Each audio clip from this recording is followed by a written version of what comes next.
I believe that you love the Lord. But do you want to fall in love with the Lord deeper and deeper? Over and over? Hindi ba mas masarap yan? If you really go deeper and deeper, just like a river, yung dumadaloy ng banayad, ibig sabihin nun, hindi ba? Malalim.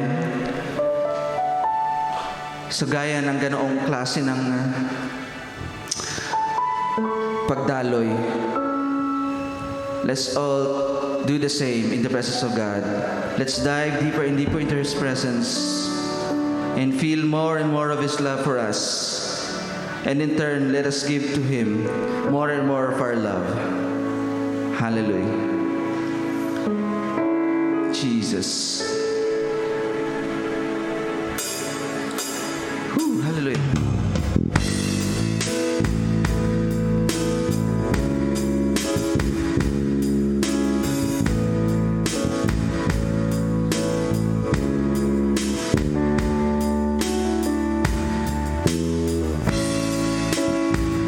Yes, hallelujah. Oh.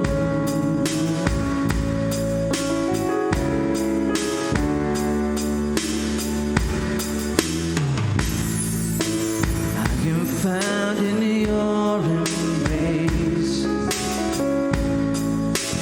covered by your love. Your deepest dreams I know, your love so strong, Spirit come. You lift me up to heaven's door. Restore my soul. I can't live without your touch. I need you so much. I need you more. You're my rock and my redeemer, the rock on which I stand.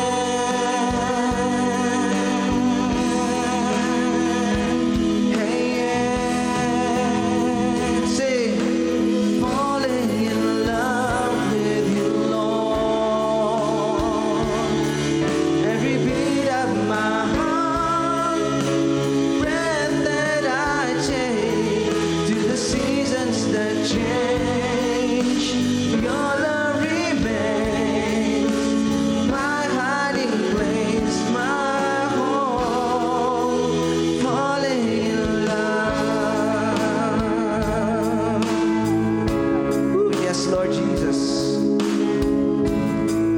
we want to keep falling in love with you. I am found. I am found in your embrace, covered by your love.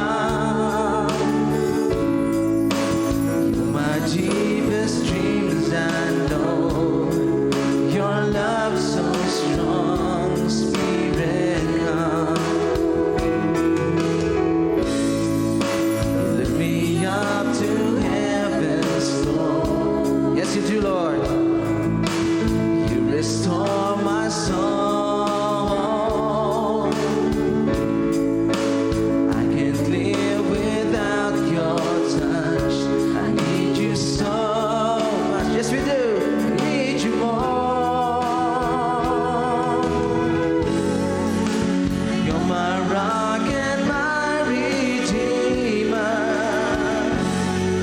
the rock on which I stand.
change, Lord. As we keep falling, falling, falling, falling for you, Lord. Jesus, falling in love with you.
Every beat of my heart, breath that I take, through the seasons that change, your love remains, my hiding place, my home. For the last time, I keep falling in love with you, Lord. Every beat of my heart, breath that I take, the seasons that change, your love remains, my hiding place, my home, falling in love.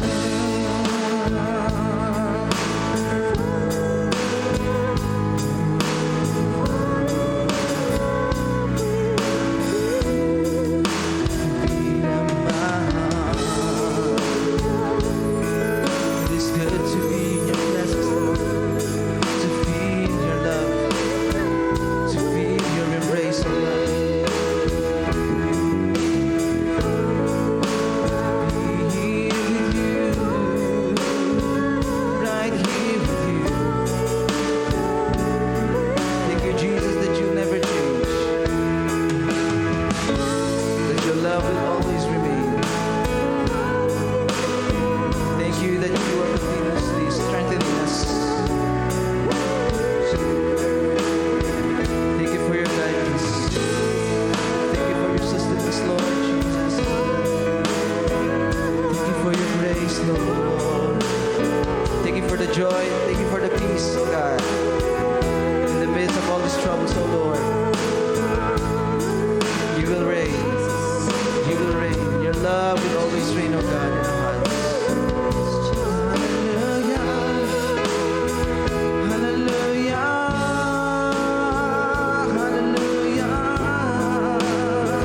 Hallelujah.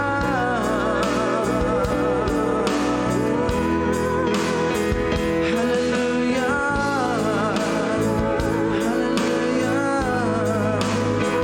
Hallelujah. Let's lift our voices, just our voices unto the Lord as we worship Him.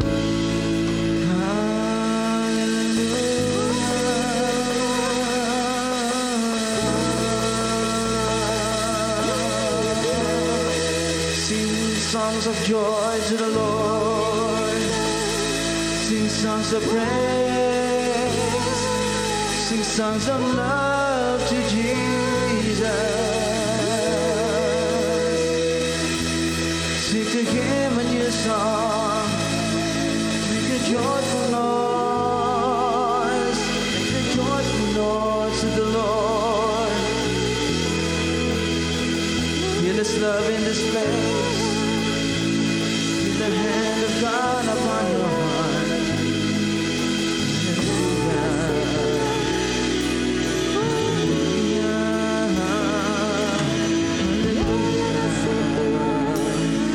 Hallelujah. Lord, we lift to you praise.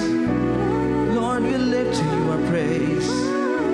Lord, we lift to you our praise. Praise unto you, Lord. Praise unto you, O God. Hallelujah. Come before you, God. Come before your throne. We praise you. We praise you. We praise you, God. Hallelujah. Lord, we give you thanks. Lord, we give you glory. Thank you for the things that you have done and for the things that you are going to do for us. Hallelujah. You are so good. You are so good to us, O God. Hallelujah. Hallelujah. Hallelujah. Hallelujah. Wala nang papantay sa iyo, Panginoon. Wala nang iba pang makahihigit.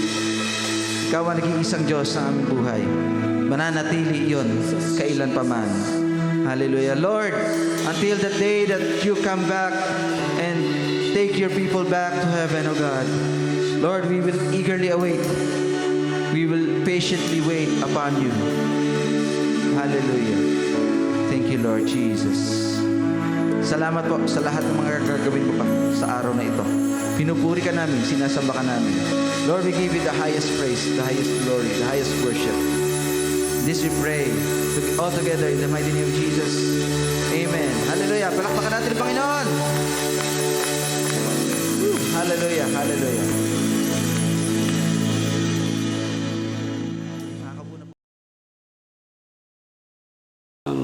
Kapurihan, kaluwalhatian, karangal at kapangyarihan sa ating pagsamba at sa ating pagninilay ng kanyang mga salita sa araw na ito.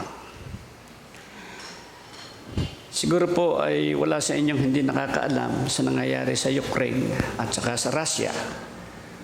At nakikita ko na mayroong mga nag-a-upload ng panalangin para sa Ukraine. Wala pong masama yun, mabuti naman po yun. Ang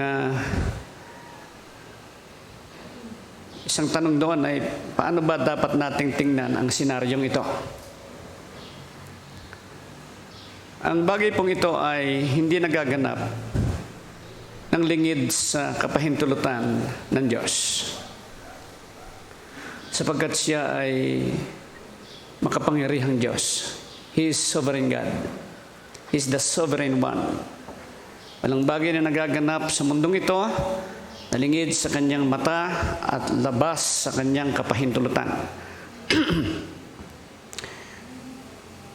Kung titingnan natin ang kasaysayan ng bansang Israel, maintindihan din natin nangyayari sa Ukraine at maging nagaganap at magaganap pa sa lahat ng bansa, maging sa grupo ng tao o kaya sa individual. Ang batas ng tipan ng Diyos sa Israel ay kung kayo'y susunod sa aking palatuntunan, sa aking kautusan, kayo ay pagpapalain. Kung kayo ay susuway, kayo ay makakaranas ng sumpa. At isa sa mga sumpa na 2 beses naranasan ng Israel ay ang pag-atake ng mga bansa laban sa kanila, pagwasak sa kanila at pagkaalipin sa kanila. Pinahihintulot ng Diyos o pinahintulot ng Diyos ang ganung mga karanasan sa Israel. Ang Diyos ay gumagalaw sa kanyang bayan, sa sanlibutan at maging sa individual na tao ayon sa kanyang prinsipyo. When you obey, you are blessed. When you disobey, you are cursed. This must be a wake-up call for the Ukrainians to call upon the name of the Lord, that they may be saved. Hindi natin may pagkakaila na kapag ang Diyos ay nagalit sa Israel, matinding galit sa Israel dahil sa kanilang pagtalikod sa Diyos, sila'y pinahihintulutang atakihin ng bansa. Sila'y wasakin, patayin at alipinin. Dahil ang Diyos ay galit sa kasalanan ng kanyang bayan, sa kasalanan ng tao. Kaya ang tanong doon sa ating pag-uusap ay, paano natin mapaglulubag ang galit ng Diyos? How do we appease the wrath of God?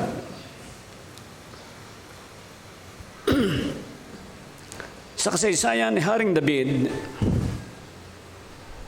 ng bansang Israel, ay makikita natin na ang Diyos ay nagalit sa kanila. Partikular na nagalit kay David. Kahit siya tinatawag na isang tao na ang puso ay katulad ng sa Diyos. The man whose heart is like the heart of God. Na ang salin sa ibang version ay the man after the heart of God. Ang sabi sa 2 Samuel 24, again, the anger of the Lord was aroused against Israel, and he moved David against them to say, go number Israel and Judah. Makikita natin ang sinabi ng talata na muling nagalit ang Diyos sa bansang Israel.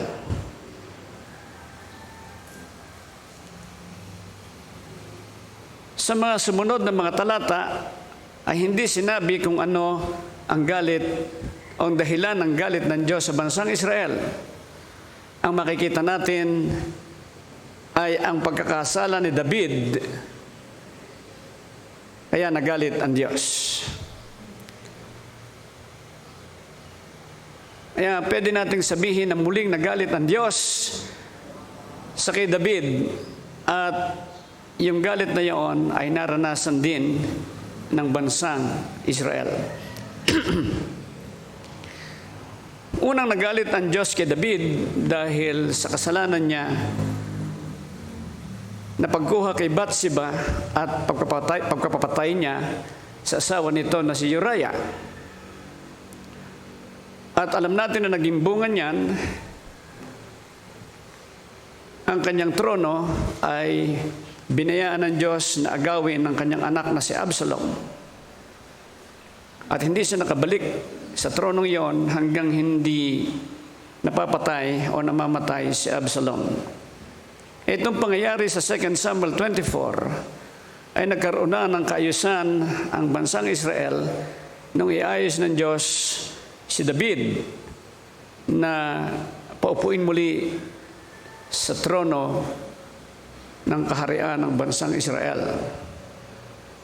But 2 Samuel 24 recorded that second time around, the Lord's wrath was upon Israel, and it was also upon his servant David. At kung titingnan natin ang susunod na mga talata simula sa chapter 24 verse 1, makikita natin ang dahilan ng galit ng Diyos.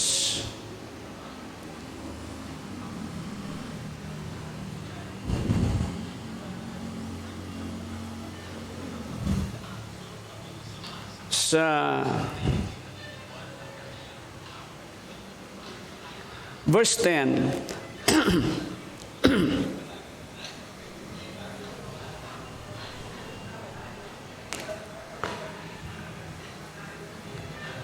and David's heart condemned him after he had numbered the people. So David said to the Lord, I have sinned greatly. in what I have done, but now I pray, O Lord, take away the iniquity of your servant, for I have done very foolishly. Nagalit ang Diyos kay David dahil ipinasensus niya kung gaano karami ang kanyang armed forces. At dahil sa pinagawa niyang pagsensus,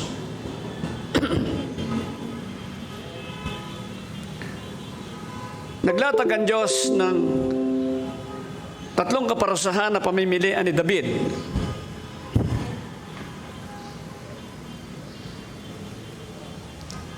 Una, 7 taong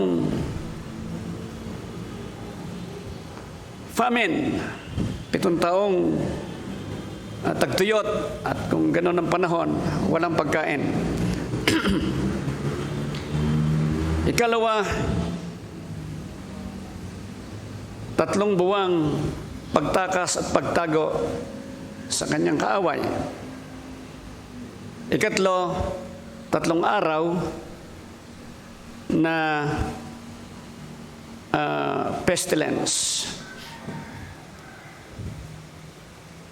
At ang pinili ng Diyos, ang pinili ni David ay yung ikatlo. Ang sabi niya,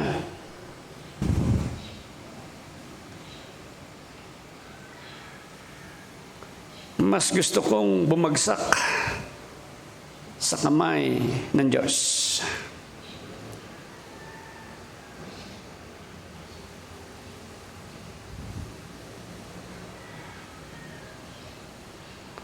Verse 14. And David said to God, I am in great distress. Please let us fall into the hand of the Lord, for his mercies are great. But do not let me fall into the hand of man.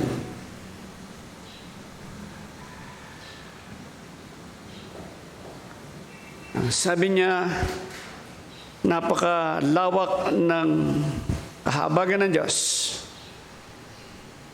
Huwag mo kong hayaan, Diyos, na bumagsak sa kamay ng tao. Yan, sabi sa verse 15, nagpadala ang Diyos ng salot sa Israel. At ang bunga noon ay libo-libong sundalo ni Saul ang namatay. Ang isang tanong siguro maiisip nyo ay, ito bang kamatayang ito ng mga sundalo ay dahil sa kasalanan ni David? Hindi sinabi sa Biblia kung anong kasalanan ng soldiers. Pero ang sinabi na maliwanag ay nagkasala si David sapagkat ipinasensus nila o niya ang bilang ng kanyang armed forces. Ano kaya namang masama na magbilang kung ilan ang kanyang sundalo? Sa biglang tingin ay wala. Sa Book of Numbers, ang Diyos naman nagpasensus din. Pero bakit nagalit ang Diyos nung ipabilang ni David ang kanyang mga sundalo?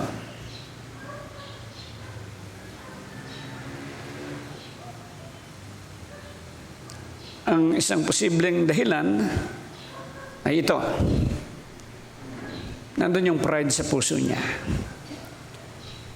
Nang iniisip niya na dahilan ng kanyang lakas at tagumpay ay ang kanyang armed forces.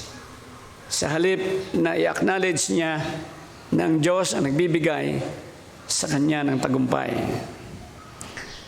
Nung una, si David ay nagkasala ng lust of the flesh at siya nagdusa sa kasalanan yon. Sa pagkakataong ito, nakaranas ang bansang Israel ng pagdurusa dahilan sa kasalanan ng hari, the pride of life. Siguro itatanong niyo pa, ay bakit yung kasalanan ni David ay sa mga sundalo tumama?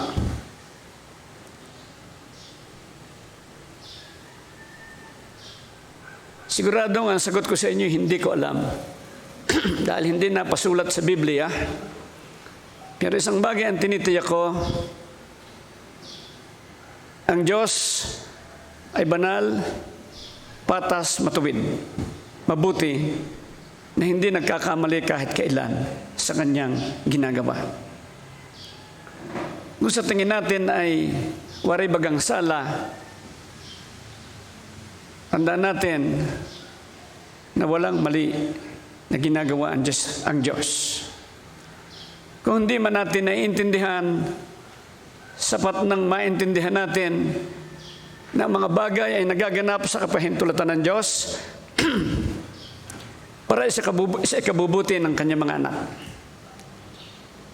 At isa pang bagay na dapat nating maintindihan, ang mga lihim na bagay na hindi natin naiintindihan ay nabibilang sa Diyos.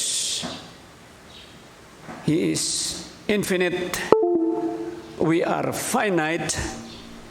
There are things that we cannot fully comprehend or fathom.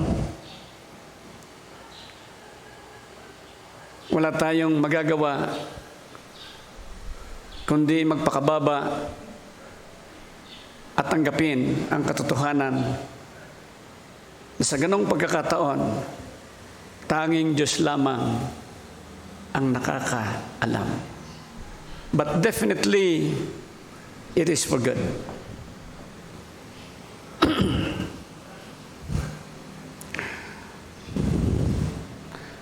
Nung makita ni David yung mga anghel na siyang pumapatay sa kanyang mga sundalo, o yung anghel na inutusan ng Diyos, na siyang pumatay sa mga sundalo, ang sabi niya, verse 17, I have sinned and I have done wickedly, but this sheep, what have they done?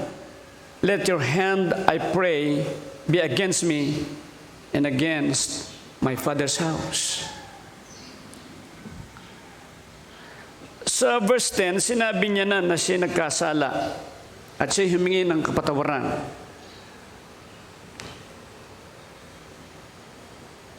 Inamin niya na mali ang kanyang ginawa at hiningi niya sa Diyos na alsin ang kanyang karumihan. Pagdating sa verse 17, sinabi niya na muli na siya nagkasala at mali ang kanyang ginawa. At ang sinabi niya, ano naman ang kasalanan nitong mga tupang ito? Ay ang sabi niya, sa akin na lang at sa pamilya ko, dumating ang kaparusahan.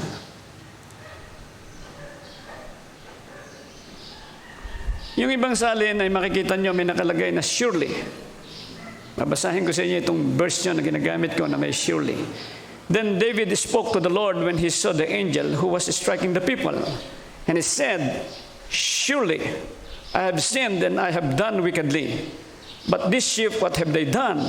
Let your hand, I pray, be against me and against my father's house. Sa original text, original language, sa Hebrew, wala po yung katagang surely. So this must be an interpreted translation.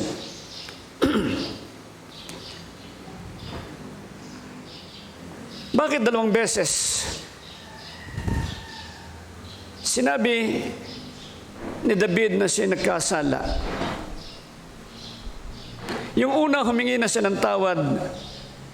Ikalawa, sinabi na naman niyang siya nagkasala. Yung una, na pag-amin niya at paghingi ng tawad,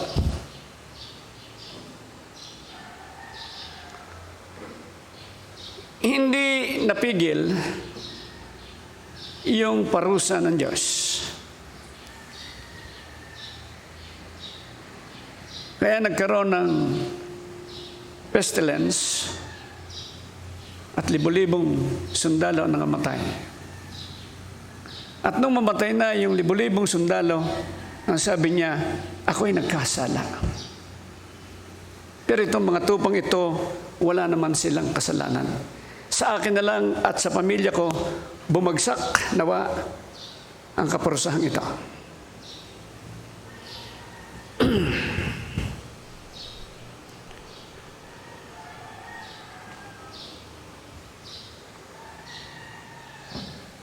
Bakit pinahintulutan pa ng Diyos na magkaroon ng plague, peste?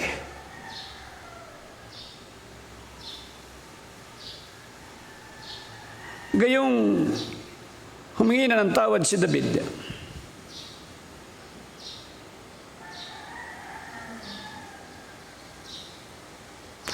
Nung ilatag ng Diyos kay David yung 3 pamimiliang kaparusahan, pwede kayang sabihin ni David na, Panginoon, humihingi ako ng tawad.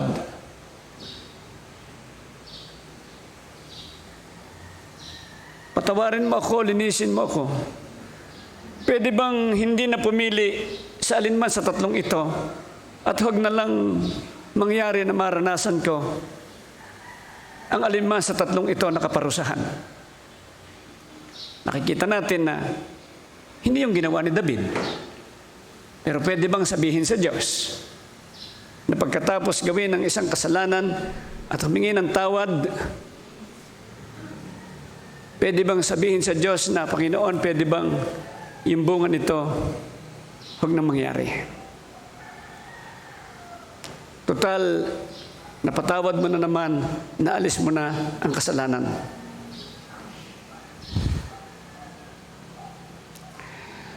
Why has God allowed such death of the warriors of David in thousands?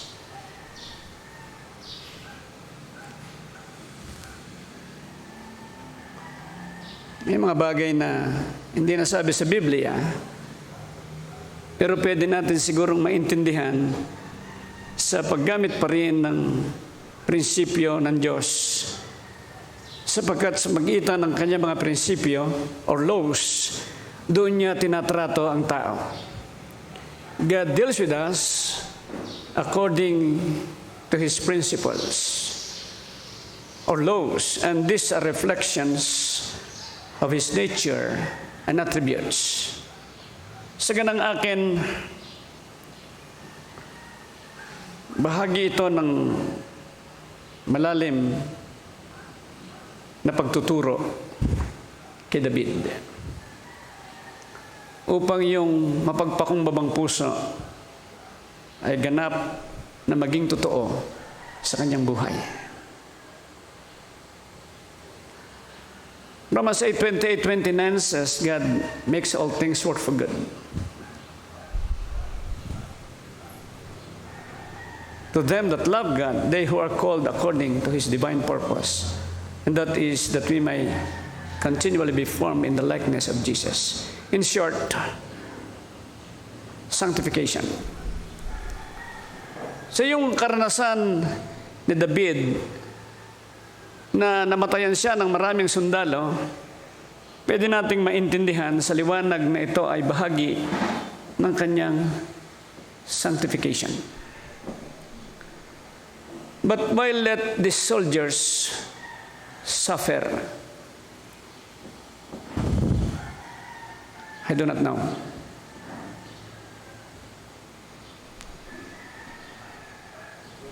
Isang bagay ang makikita natin, when the leader sins, the nation suffers.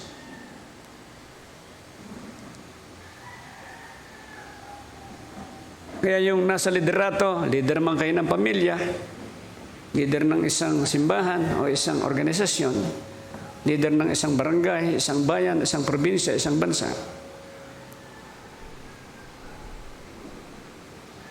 pag nagkamali sa desisyon, lahat ng nasasakupan nagdurusa. Kaya ang sabi ni Paul, pray for those in government authorities that they may do what is right and good. Yan, sabi ng isang quotation, just as the leader, just as the people, so are the leaders. Just as the leaders, so are the people.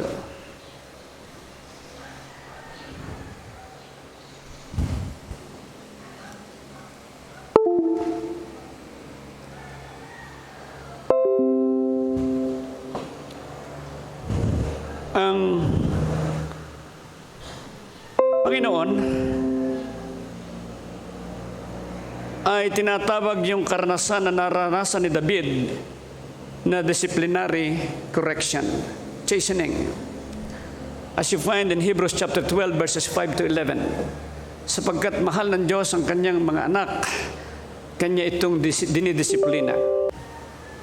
Ang salin dyan sa Greek language, mula sa Greek language ay chastening.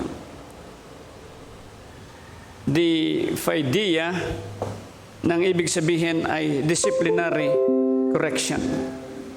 From that perspective, we could see that the experience of David was a disciplinary correction.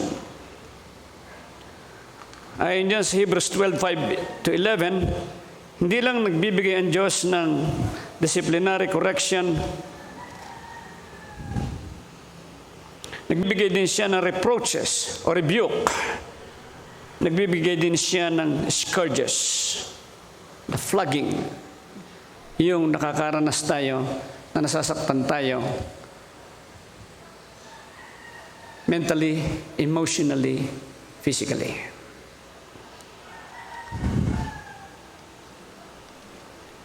Ginagawa ito ng Diyos para sa ating kabanalan. They are painful, but they bring us the fruits of righteousness.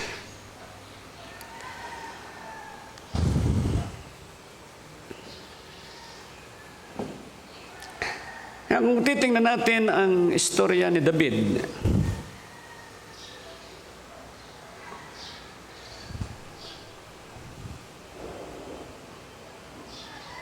isa ang nagkasala, marami ang nagdusa. At kabalintunuan ng nangyari sa Panginoon, marami ang nagkasala, isa ang nagdusa. Kita niyo ba yun? In the case of David, he sinned and the soldiers suffered. In the case of Christ, we sinned, but He alone suffered for our sins.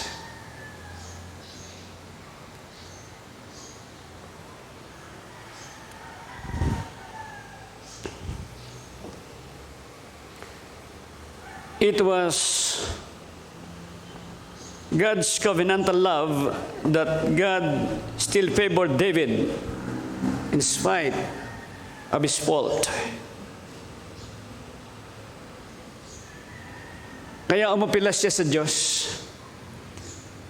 I would rather fall in the hand of God because He is full of mercy. Verse 14.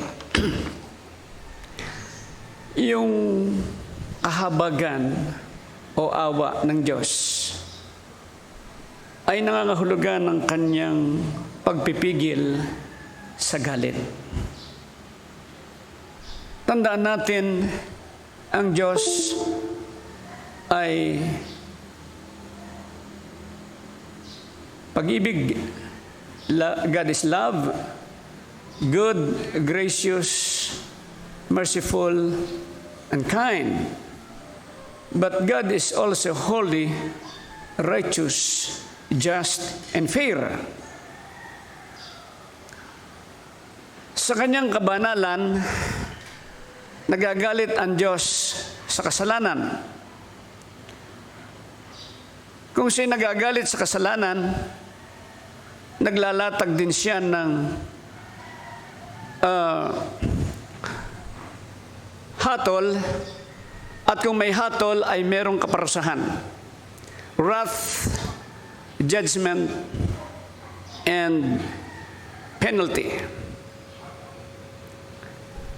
Nag-uugat sa pagiging holy, righteous, just, and fair ng Diyos. Yun ang dahilan kung bakit galit ang Diyos sa kasalanan. Pero hindi pwedeng maialis ang tao sa pagkakasala sa galit ng Diyos sa kasalanan, sapagkat tao ang gumagawa ng kasalanan. Kaya yung galit, hatol at parusa sa kasalanan ay nakatuon hindi lang sa kasalanan, kundi doon sa gumagawa ng kasalanan. Pero sa ganong kalalagayan, pwedeng umapila ang Diyos sa kahabagan niya. And that's how you appease the anger of God.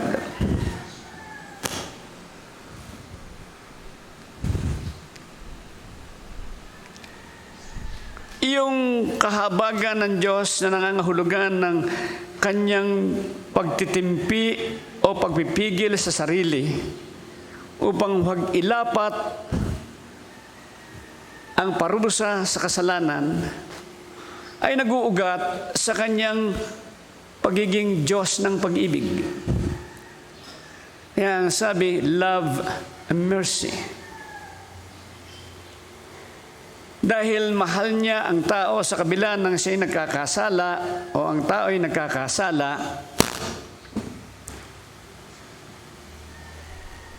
pwedeng umapila ang tao sa kanya sapagkat siya'y Diyos ng pag-ibig at siya'y Diyos na nagkakaroon ng kahabagan.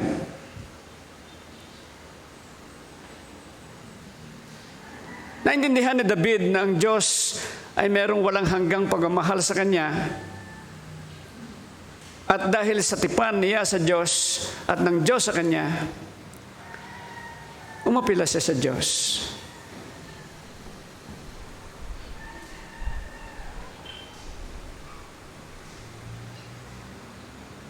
Alam niyang mahahabag ang Diyos. At kung siya'y nahahabag, pipigilin niya ang kanyang galit. At papatawarin niya ang kasalanan at pwede niyang withdrawin yung kaparusahan. But in this case, God still released the punishment for corrective discipline.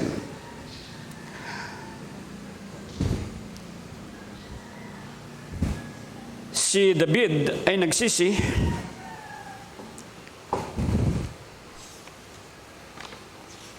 mula sa kanyang puso. At sa ganong paraan, tayo umaapila sa kahabagan at pagmamahal ng Diyos. With true repentance, one could appeal to the love and the mercy of God upang ang kanyang grace, biyaya, the undeserved favor ay ilatag niya sa atin kasama ang kanyang kapatawaran.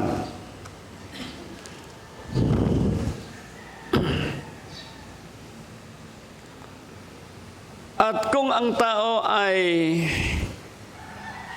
umapila sa Diyos na merong tunay na pagsisisi, mahihipo niya ang puso ng Diyos at ibibigay ng Diyos ang kanyang solusyon. Kaya sa kaso ni David, ang sabi ng Diyos, magawa ka ng altar at maghandog ka sa akin ng handog na susunugin.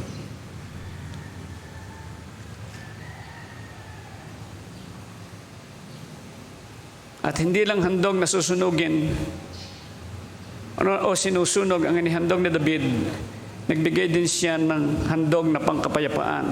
Verse 25 of 24, 2 Samuel, and they built there an altar to the Lord and offered burnt offerings and peace offerings. So the Lord heeded the prayer for the land, and the plague was withdrawn from Israel.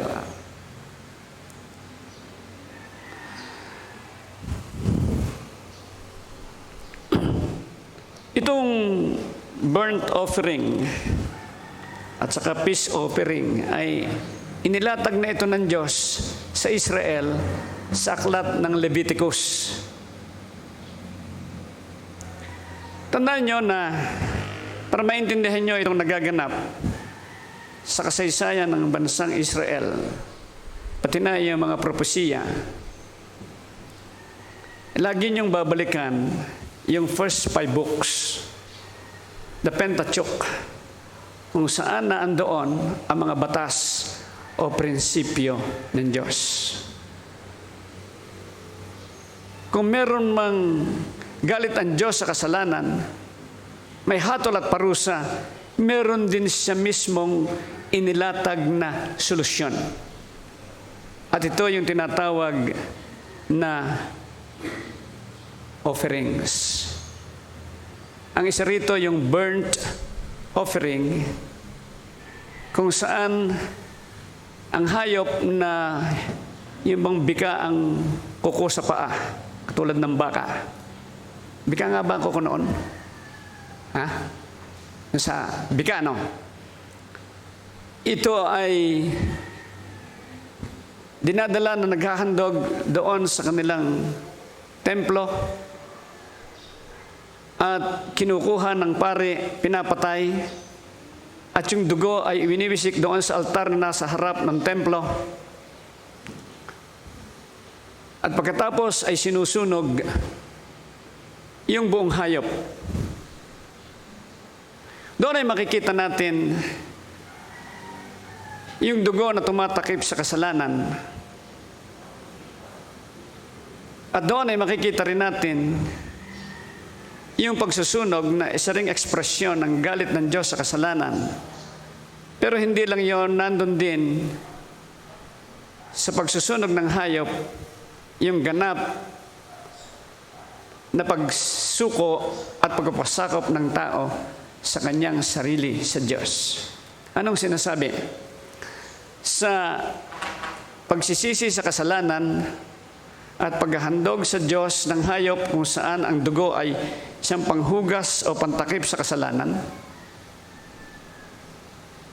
kinakailangan ang taos-puso at buong muling paghahandog ng tao ng kanyang sarili sa Diyos. Kaya kailangan ang ganap na pagsisisi at buong pusong pagtatalaga, paghahandog ng sarili sa Diyos upang ang kapatawaran sa kasalanan sa magitan ng Diyos na ipinakikita niya sa magitan ng dugo ay maranasan ng tao. In short, there is man's part, that is true repentance and total surrender, and there is God's part, His forgiveness and His cleansing, signified by the blood. At yung ganong klase ng paghahandog ay nagpapahayag din ng tinatawag na atonement. Yung pagiging kaisang muli ng Diyos. So, balikan natin. Sa tunay na pagsisisi at ganap na pagpapasakop muli ng sarili sa Diyos, na andoon ang pagpapatawad at paghuhugas ng Diyos sa kasalanan, at kung ito ay maganap, nagkakaroon muli ng pagkakaisa ang Diyos at ang tao. Yun ang tinatawag na atonement, becoming one again. Tandaan natin na ang kasalanan ay laging sumisira ng ating relasyon at pakikisama sa Diyos. Pero may paraan ang Diyos. At naghahandog din sa David ng tinatawag na peace offering. Ito naman yung hayop kung saan dinadala sa pari at yung naghahandog ay inilalagay ang kamay sa ulunan ng hayop na simbolo na yung kanyang kasalanan ay ipinapasa niya sa hayop. Pagkatapos ang hayop ay papatayin at yung kanyang dugo ay ibibisik muli sa altar na nandoon sa harap ng templo. At yung mga laman sa loob, kasama yung taba, ay kinukuha at siyang sinusunog. Nagsisilbing pagkain ng Diyos. Sa Biblia, yung dining na sinasabi, pagkain, itong mga laman, itong kalamnan, ipinakakain din ito sa pare at sa naghahandog. Kapag kumakain na, yon ay simbolo na ng pagkakaroon ng tinatawag na fellowship or intimate communion with God. Kung meron ng atonement, meron na ring intimate communion with God. So, balikan natin yung proseso kung paano maaalis ang galit ng Diyos. Kailangan ang tunay na pagsisisi ng tao at ganap na muling pagkapasakop ng lahat sa kanyang sarili sa Diyos. Yon ang bahagi ng tao. At naando naman ang pagpapatawad at paglilinis ng Diyos sa kasalanan ng tao at muling pag-iisa ng Diyos at tao at pagkakaroon ng tinatawag na communion, which is signified by dining. Kaya sabi sa Revelation 3:20, kung bubuksan mo ang puso mo, papasok ako at kakain tayong magkasalo. And that signifies the restoration of intimate fellowship or communion with God. Sa ganitong paraan, nabubura ang galit ng Diyos sa kasalanan. Lahat ng paraan ng Diyos na nakita natin sa lumang tipan, sa paggamit ng hayop, ito'y tumutukoy sa ginawa na paghahandog ng Panginoong Hesus ng kanyang sarili sa cross. He became our burnt offering and our peace offering. Kaya kay Kristo, tayo'y matuwid at kung nagkakasala at nagsisisi, ay nagpapatuloy sa ating katwiran at nagpapatuloy sa ating matamis na pakikipag-niig sa Diyos.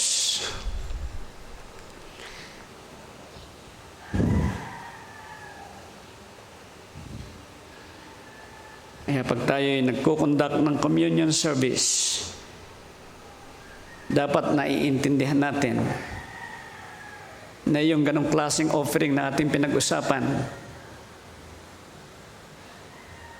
yon ang ibig sabihin ng Panginoon.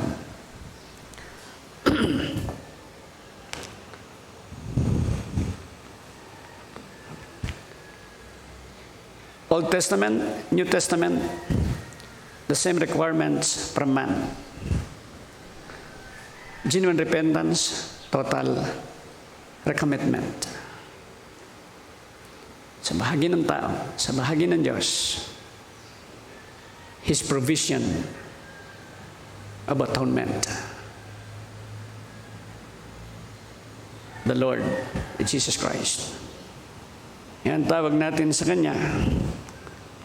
He is our peace.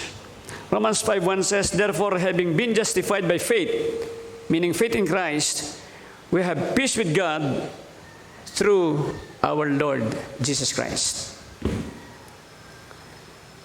And when we have peace with God, wala na ang galit ng Diyos sa atin. Yung isang tanong na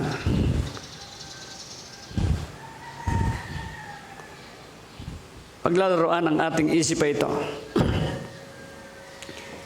Pwede bang ang isang tao ay pinatawad, nilinis, naugnay na muli ng tama sa Diyos at napabalik ang malapit o intimate communion sa Panginoon ay magpatuloy pa rin maranasan ang bunga ng kanyang naging kasalanan.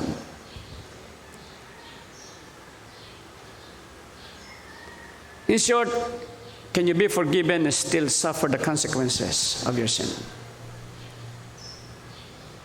How many say yes? How many say no? How many say, I do not know?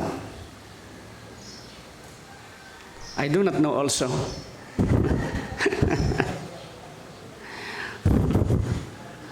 Ulitin ko yung tanong. Can you be forgiven and still suffer the consequences of your sin? Yes? No? Or it depends on the kind of sin.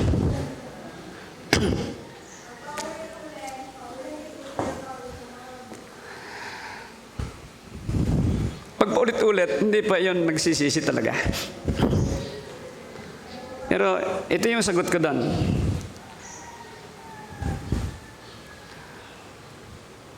Consequences will not remain forever. Natatapos din yan. Maaring ipinahihintulot lang ng Diyos kasi meron pang ginagawang maganda sa atin. Para bang yung nangyari kay David, humingi ng tawad sa Diyos, pero naranasan pa rin niya na mamatayan ng mga sundalo. Kasi pumili siya nung ikatlong penalty. Di ba? Ang pinili niya, plague. Pero kung ako si David, ang sasabihin ko sa Diyos, Lord, pwede bang wala man doon sa tatlong iyon kahit isa? I-quits mo na lang. Total, napatawad mo naman ako. Hindi naman sinabi ng Diyos na masamang gawin yon at hindi rin naman sinabing mabuti. Pero hindi naman masama na makiusap sa Diyos. Kung pagbibigyan di ba? Pero sapagkat alam niya ang higit na mabuti para sa atin, alam niya kung ano ang dapat gawin sa atin.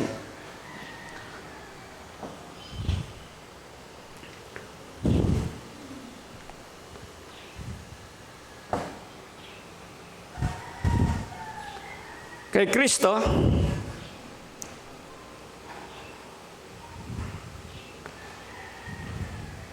na isang pari at isang handog, paring namamagitan sa Diyos at tao, at isang handog na inihandog para sa ating kasalanan. Sa Kanya, ang ating pagiging matuwid sa harapan ng Diyos.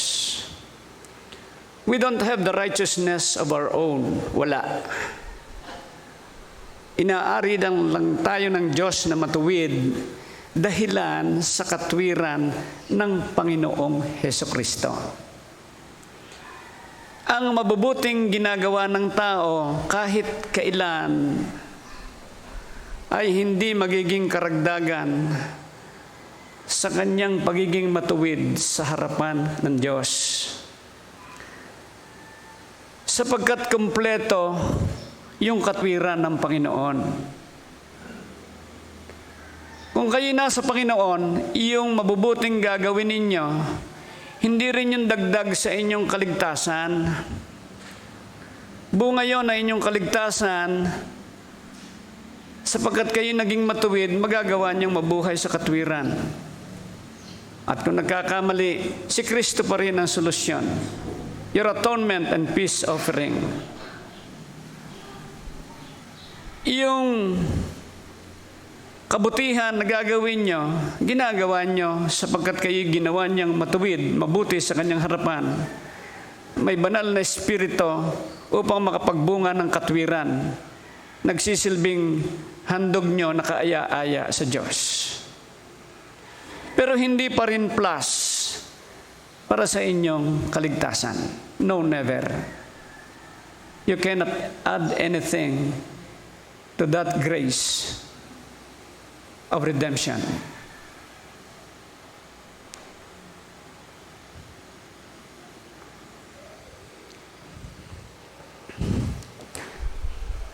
Kaya,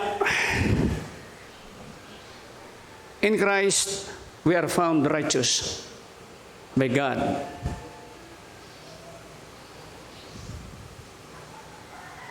And if you are righteous in God, kaya yung sinasabi ng Biblia na ganito, Jeremiah 5:1, kung makakatagpo ako ng isang matuwid sa Jerusalem, patatawarin ko ito sa kanyang kasalanan at hindi ko ito parurusahan. Ang sabi sa Ezekiel 22:30, naghahanap ang Diyos ng matuwid na mamamagitan sa pag-Diyos at tao. Bakit kailangan na namamagitan upang ang galit at hatol at parusay huwag maganap? Subalit ang sabi ng Diyos, wala siyang natagpuan. But you are righteous in Christ. Ibig sabihin, dahil matuwid ka kay Kristo, pwede kang mamagitan sa Diyos para sa iba.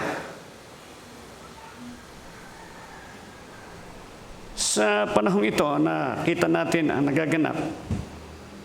Hindi pa tapos ang pandemya, giyera naman. At nakita natin kaagad ang epekto, taas agad ang halaga ng langis. At pagtaas ng langis, taas ang halaga ng lahat ng gastusin natin. Ganun talaga eh. Dahil ang tawag dyan sa langis ay dugo ng ekonomiya. Eh, makikita natin yung epekto. Lagi ang magdudusa niyang tao. At alam natin na nagaganap ito dahil sa tao. Hindi ang Diyos ang lumikha ng giyera. Hindi ang Diyos ang lumikha ng pandemya, bagaman pinahihintulutan niya ito at ginagamit niya ito para ang tao ay magbalik loob sa Diyos o sa Kanya. Pero ang punto ay, sapagkat ang Diyos ay naghahanap ng matuwid na mamamagitan sa Diyos at sa tao, sa ganitong panahon,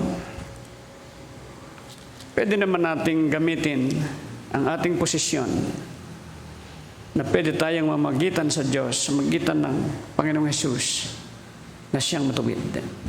Dahil sa Kanya, tayo ay naging matuwid. Pwede naman nating sabihin sa Diyos na, Diyos ko, huwag po. Maawa ka po, mahabag ka po. Di ba?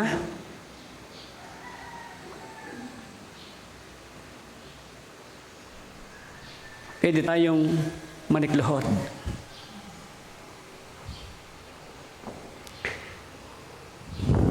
Yang nangyayari pong mga yan, hindi yan galing sa Diyos. Pinahintulot ng Diyos. These are evil works of the enemies. But let us not allow evil to dictate on our land and incite God's wrath to fall on this land. Standing on the gap as one who is made righteous in Christ, we could mediate before God for this land. We could mediate before God for an individual. We could bind the enemy's works, and we could render him powerless and cast him out under the feet of Christ. And we could declare the closure of his works and pronounce the righteous reign of Christ to a person, to a locality, to a family, to this land, to this nation. Ako'y naniniwalang may pag-asa pa dahil may propesiya ang Diyos sa bansang Pilipinas. Sa gitna ng pandemya, mararanasin natin ang maging isang great Christian prosperous nation.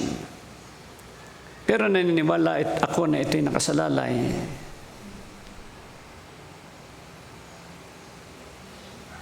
doon sa mga taong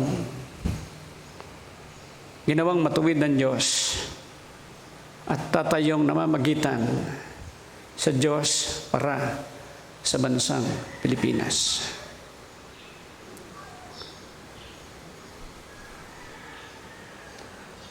There will be changes. Noon pa, last year ko pa nakikita na itong pandemyang ito, magkakaroon ito ng panahon ng katahimikan. Mukhang pumapasok na tayo. Hindi ko alam kung gaano katagal yung allotment na iyon ng Diyos. Pero dapat nating samantalahin ang pagkakataon to spread the gospel and harvest the lost. Marami na pong tumatanggap sa Panginoon na ipinapatotoo ng ating mga kapatiran at mga kamanggagawa. It's the season of the great harvest. Samantalahin natin ang pagkakataong ibinibigay ng Diyos. Sapagkat papasok ang panahon ng kadiliman na hindi na tayo makakagawa.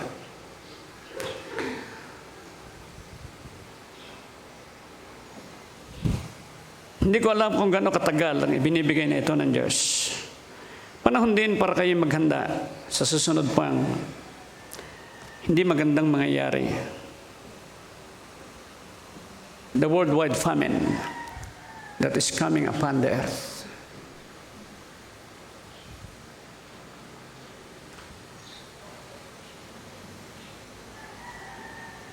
Noong pangsang taon, sinasabi ko na sa inyo, sinasabi ng Diyos, food production, food preservation. God is good. Hindi niya hinayaang mamatay ang Israel sa Egypt sapagkat ginamit niya si Joseph para mag-produce ng pagkain sa Ehipto. Kaya sa panahon ng famine, na-preserve ang Egyptians, na-preserve ang Israelites. Bago pa hintulutan ng Diyos na mangyari ang isang bagay, o bago gawin niya ang isang bagay, nakikita niya ito, that we will not be caught in surprise.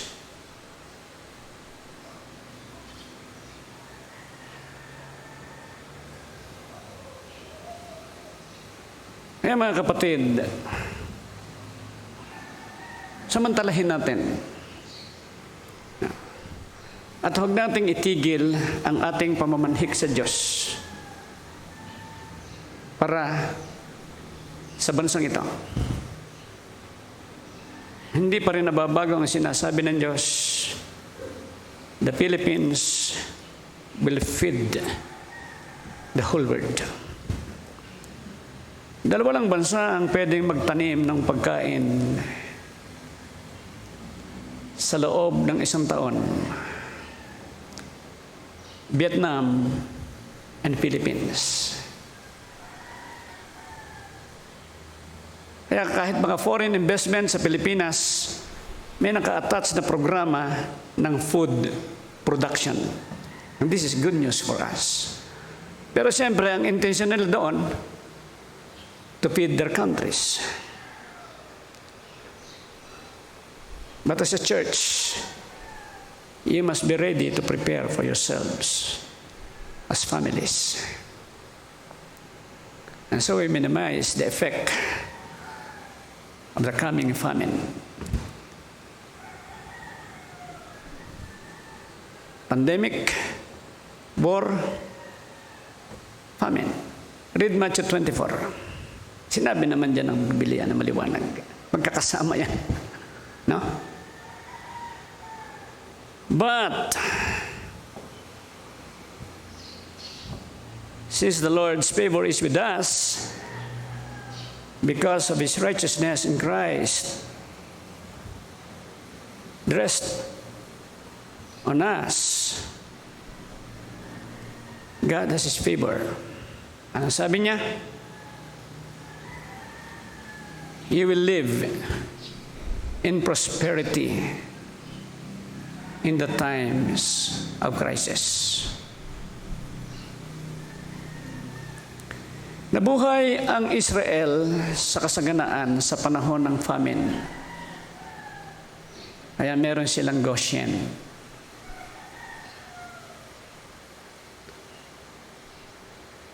Indang is God's Goshen. I'm speaking prophetically. But we have the role to do. We have our part to take.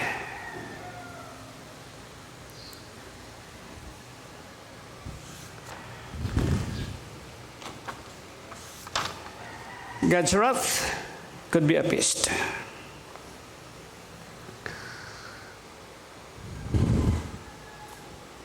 The people of God